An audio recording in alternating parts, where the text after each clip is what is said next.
All right, Cowboys Nation, let's huddle up, man. All right, so each and every off season, when the news media gets dry, conversation starts about all these rankings and all this other stuff like that, and we kind of always look back on history, all right, and most recent history of the Tony Romo era. All right, so Tony Romo era was pretty much from 2006 all the way to about 2015, and then next year Tony Romo got hurt, and we also drafted Dak Prescott. All right, so this is the offense of the Dallas Cowboys in 2012.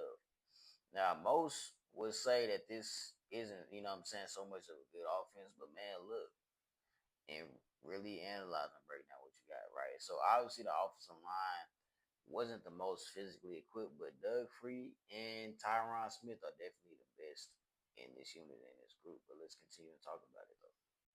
Right, so obviously, Tyron T. Smith and who's gonna be in the Hall of Fame one day, and Doug Free was a pretty good, not a pro bowler, anything like that, but a pretty solid starter, and everybody else is kind of just a pedestrian. This is around the time we started to rebuild and reconstruct the offensive line.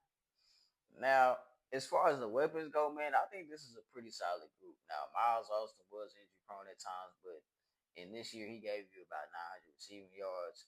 Dez Bryant, this was his breakout season where he kind of pretty much broke the milestone of getting 1,000.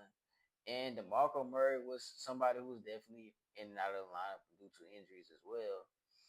But man, I think from looking back at a lot of those games in 2012, bro, it's definitely a lot of games we should have relied on the running game, bro. We drafted DeMarco Murray, a bell cow running back, for a reason. And this also was a great season for Jason Witten. Right. So man, like Jason Witten, had about 4,000, four seasons where he had over 1,000 yards, man. And he had over 100 catches this season. He had over 100 catches, man. This is definitely one of Jason Witten's like best seasons, receiving wise, bro. You know what I mean? At this point, Jason Witten was like a top three tight end, bro. This is Jason Witten at his apex.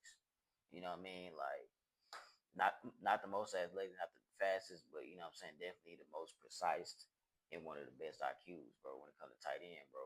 But I just don't like it when we say like Romo didn't have teams, Romo didn't have this, Romo didn't have that. You know what I mean? Like, look, bro. And then we get into the conversation of the defense, bro. Man, look, that defense of 2009 was ranked number two underneath Wade Phillips. We never had a bad defense underneath the Wade Phillips regime. You know what I'm saying? If y'all want to say coaching maybe failed Tony Romo, then maybe I agree with that. But other than